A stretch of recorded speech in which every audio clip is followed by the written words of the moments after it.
Mapagpalang araw po sa atin lahat bilang Katoliko. Ito po ang Ebanghelyo ng Panginoon sa araw na ito ayon sa sulat ni San Lucas sa Kabanata 6, talata 12 hanggang 19. Noong mga araw na iyon, umahon si Jesus sa isang burol at magdamag doong nanalangin.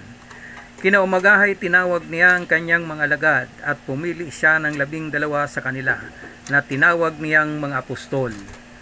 Si Simon ay pinangalanan niyang Pedro at si Andres na kanyang kapatid, sina Santiago, Juan, Felipe, Bartolome, Mateo, Tomas at Santiago na anak ni Alfeo, si Simon ang makabayan, si Judas na anak ni Santiago at si Judas Iscariote na naging taksil.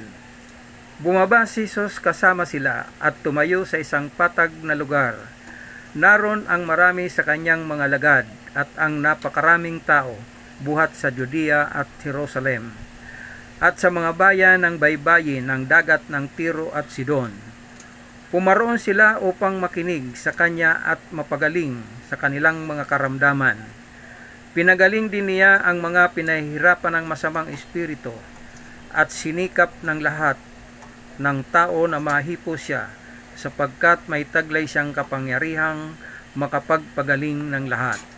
Ang mabuting balita ng Panginoon.